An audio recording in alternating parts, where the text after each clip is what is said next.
ज्या पद्धतीने काल मतमोजणी अचानक पुढे गेली आणि आता जिथे मतमोजणी पुढे जिथे निवडणुका रद्द झाल्या होत्या तिथल्या उमेदवारांचा खर्चाचा प्रश्न आणि अनेक प्रश्न अजूनही अनुत्तरित आहेत आणि त्यामुळे गोंधळात गोंधळ वाढत चाललाय। मी काल पण बोललो, काय निवडणूक आयोग, राज्य निवडणूक आयोगाला मला वाटतं की त्यांच्या अकलेचे दिवाळीच निघालेत असं म्हणायला हरकत नाही। असं विवेकशून्य कुठलाही म्हणजे अज्ञान आहे का यांचं? आत्तापर्यंत महाराष्ट्रामध्ये अनेक निवडणुका झाल्या पण एवढा गोंधळ आणि पोरखेळ कधीच झालेला नव्हता। पण आज पहिल्यांदा महाराष्ट्रामध्ये हा धिंगाणा दिसतोय निवडणुकीचा। धिंगाणाच म्हणेल मी। काय काय लोकांच्या भावनेशी, उमेदवारांच्या, जनतेच्या भावनेशी खेळ करण्याचा प्रयत्न हा सगळा दिसतोय। मुळात जर निवडणुका तुम्ही ज्यावेळेस सर्वोच्च न्यायालयाचा निर्णय आला त्यावेळेस कुणाच्या दबावामध्ये तुम्ही घाईघाईने तारखा घोषित केल्या, कार्यक्रम घोषित केला? सर्वोच्च न्यायालयाने असं म्हटलं होतं की 50% वर कुठलंही आरक्षण जाता कामा नये आणि हे असताना निवडणूक आयोगाने 50% वर आरक्षणाच्या मर्यादा पाडल्या नाहीत आणि त्याबरोबरच हा कार्यक्रम घोषित करत असताना त्यांनी ती जी काही अट घातली की सर्वोच्च न्यायालयाच्या निर्णयाच्या अधीन राहून निवडणुका घेत आहोत। कोण सांगितलं तुम्हाला? तुम्हाला ही अक्कल नव्हती काय? अकलीचे तुमच्या दिवाळी निघालेत राज्य निवडणूक आयोगाच्या? कोण बसवलेत तिथे? हा लोकांना वेटीस धरणं, लोकांना या सगळ्या आज 7-8 वर्षांनी निवडणुका होत आहेत आणि त्याही व्यवस्थित न करणं हे मला वाटतं राज्य निवडणूक आयोग आहेच पण त्याबरोबर राज्य सरकारसुद्धा जबाबदार आहे। आणि आज या निवडणुका आता 20 तारखेपर्यंत उद्या EVM मध्ये छेडछाड झाल्यास कोण जबाबदार? या हॅक करता येतात हे आता अमेरिकेने सिद्ध करून दाखवलं आहे। या सगळ्या मशीन हॅक करता येतात, EVM हॅक करता येतात। करा तुमच्या मनाप्रमाणे, निवडणुका घेतात कशाला? घोषणा करून टाका भारतीय जनता पक्षाचे सत्ताधाऱ्यांचे लोकांना की तुम्ही विजयी झालात, काउंटिंग न करता, निवडणुका न घेता, मतदान न घेता हा आवाजवी खर्च कशाला करताय? जर तुम्हाला हे सगळं 15 दिवस, 20, आता 18 दिवस जे मिळत आहेत आणि यातून लोकांचा विश्वास राहील कसा? त्यामुळे मला वाटतं की या सगळ्या प्रक्रियामध्ये निवडणूक आयोग दोषी आहेत, तेवढाच राज्य सरकार पण दोषी आहेत। हे काही म्हणू देत, हे सत्ताधारी जे काही मंत्री बोलतायत, मुख्यमंत्री बोलतायत, बाकीचे लोक बोलतायत, हे सगळं मिलीभगत आहे या दोघांच्या। कारण निवडणूक आयोग आता स्वायत्त राहिलं दिसतच नाही। तो सरकारच्या इशाऱ्यावर चालणारा निवडणूक आयोग झालेला आहे। सरकार म्हणेल ते निवडणूक आयोग करेल, एवढी विश्वासार्हता, अविश्वास या निवडणूक आयोगावर देशामध्ये कधीही निर्माण झाला नाही। पण प्रत्येकाच्या तोंडात हे दिसतोय। काल देशाचे निवडणूक आयोग सांगितलंय, केंद्रीय निवडणूक आयोगाचे ज्ञानेश कुमारनी की जगात भारतामधल्या निवडणुका या स्वच्छ आणि पारदर्शी होतात, प्रामाणिकपणे होतात। अरे लोक थुकतात सगळी, जे चर्चा बघा सगळ्या मीडियामध्ये किंवा लोकांमध्ये जाऊन बघा, तुमच्यावर किती मोठा आक्षेप आणि अविश्वास निर्माण झालेला आहे। हे यापेक्षा दुर्दैव भारतामध्ये कधीही आम्ही पाहिला नाही। किमान त्यांनी तरी स्वतःची स्वायत्तता ठेवली तर तुमची नाव मोठी झाली असती। पण आज मात्र कुठेही पारदर्शी या निवडणुका होताना दिसत नाहीत।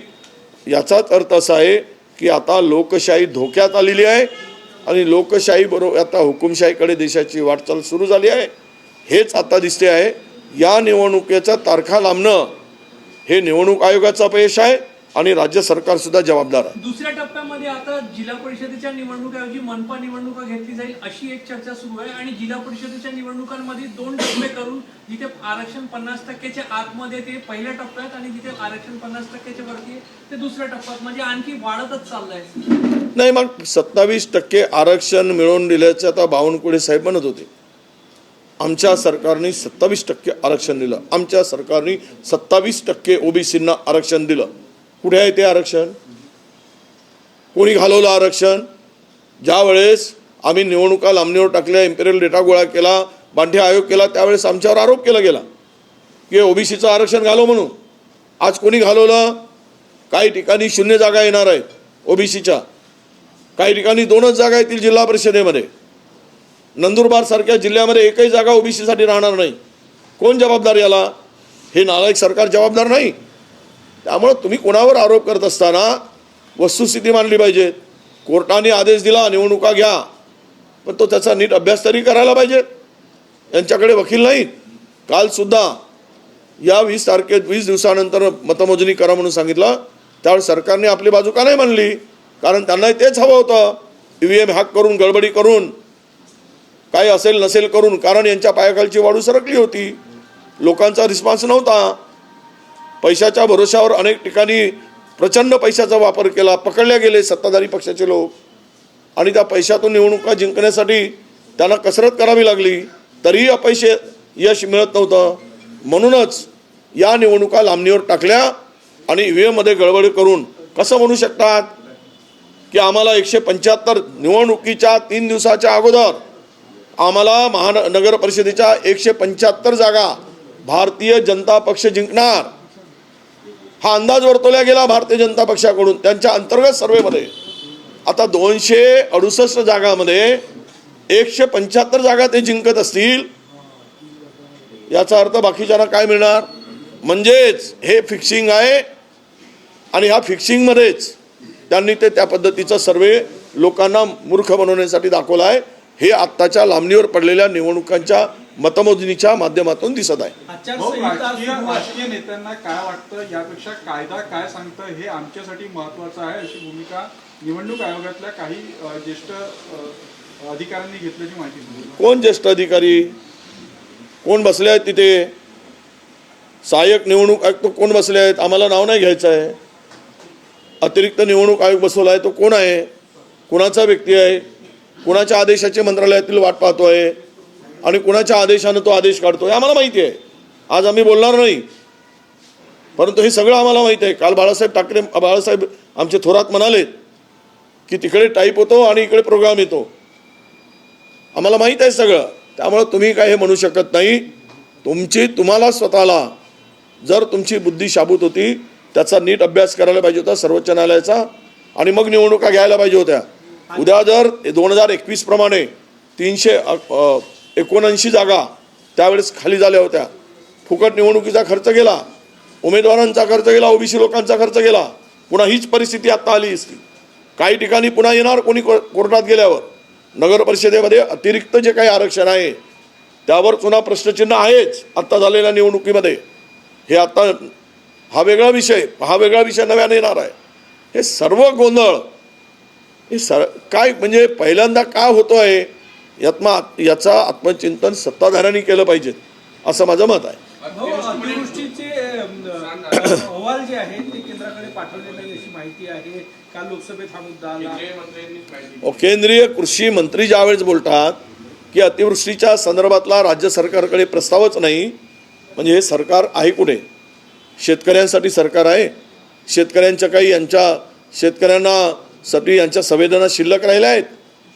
शेतकऱ्याप्रती याचं प्रेम काय राहिलं आहे? यांनी शेतकऱ्याला वाऱ्यावर सोडलं आहे. कुठे झोपले आहेत? हे कुंभकर्णासारखे झोपले आहेत का? एवढं मोठा नुकसान होऊ नये जर केंद्राकडे प्रस्ताव केला नसेल, मागणी गेली नसेल, तर मला वाटतं हे सरकार केवळ बेमानी करून निवडणुका जिंकणं, सत्तेची खुर्ची उभवणं आणि जनतेला आणि शेतकऱ्याला वाऱ्यावर सोडणं एवढंच यांचं काम आहे.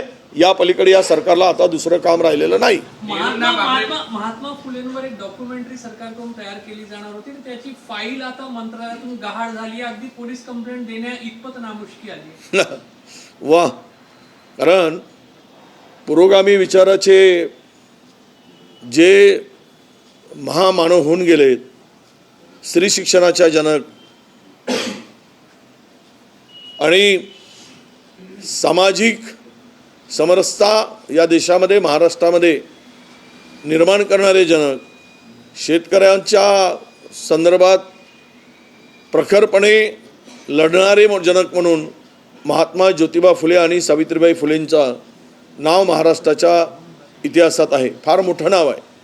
ज्या ज्योतिबांनी छत्रपती शिवरायांची समाधी शोधून पहिल्यांदा शिवजयंती साजरी केली, त्या महात्म्याच्या वर असलेल्या डॉक्युमेंटरीची फाईलच गायब होत असेल तर हे राज्य, मला वाटतं की छत्रपती शिवराय केवळ नाव घेतात, पण फुले, शाहू, बाबासाहेब आंबेडकर यांच्या विचाराने चालत नाही, तर कदाचित हे नथुराम गोडसेच्या विचाराने हे राज्याला पुढे नेण्याचा यांचा प्रयत्न असेल.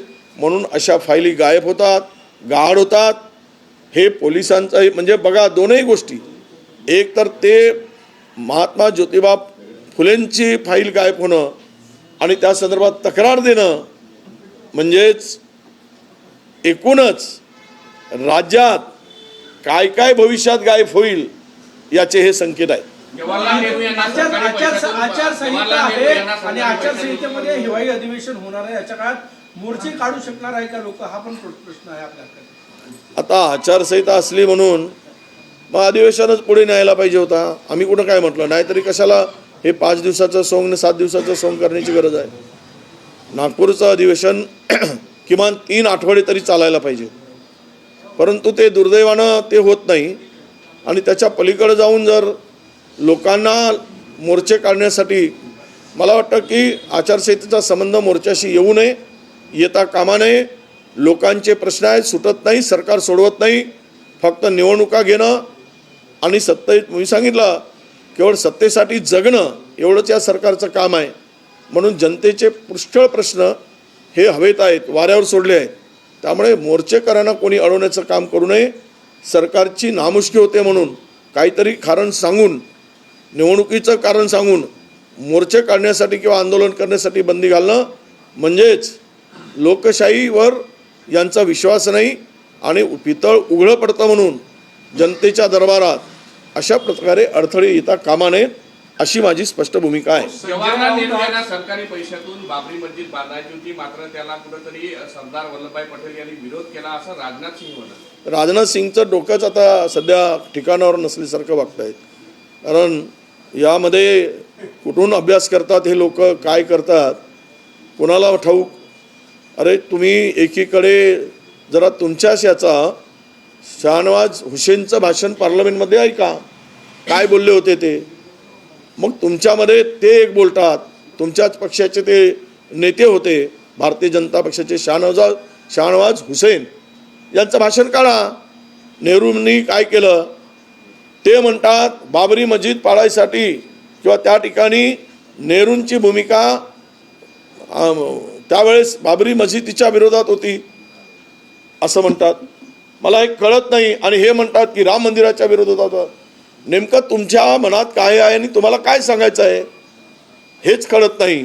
त्यामुळं हे केवळ मंदिर मस्जिद, भारत पाकिस्तान, हिंदू मुस्लिम या भोवतालच लोकांना फिरवत ठेवतात. हा देश जगामध्ये महिलावरील अत्याचारामध्ये क्रमांक 1 वर गेलेला आहे. हे दाखवत नाही, हे सांगत नाही. शेतकऱ्यांच्या आत्महत्यामध्ये हा देश जगामध्ये सर्वात 1 नंबरवर गेला आहे, हे सांगत नाही. बेरोजगारीमध्ये हा देश जगात 1 नंबरवर गेला आहे, हे सांगत नाही. आणि हे सांगतात राम मंदिर, बाबरी मस्जिद, हिंदू मुसलमान एवढ्यावरच त्यांना फिरवायचं आहे. देश खड्ड्यात गेला तरी चालेल. हिंदूंची मतं मिळवण्यासाठी ही बनवाबनवी आहे. हिंदूशी सुद्धा यांना काही देणं घेणं नाही. हो, आज संजय राऊत राज ठाकरेंची भेट घेणार आहे. राजकीय चर्चा करून हा प्रस्ताव काँग्रेसच्या वरिष्ठांना म्हणजे दिल्लीपर्यंत घेऊन जाणार आहे की मनसेला महाविकास आघाडीमध्ये सोबत घ्यायचं, अशी माहिती. मला हरकत नाही. काय शेवट त्यांचं मत काय आहे, हायकमांडचं मत काय आहे यावर चर्चा होईल. चर्चा झाल्यानंतर निर्णय होईल. आम्ही सुद्धा हायकमांडच्या निर्णयाचीच वाट बघतोय. तो आम्हाला अधिकार नाही. हायकमांडनी सांगितलं की करा, नाही म्हटले तर नाही. कारण शेवट त्यांना विचारूनच आम्हाला हा बाकी निर्णय घ्यावा लागतो. थँक्यू. Yes, thank you.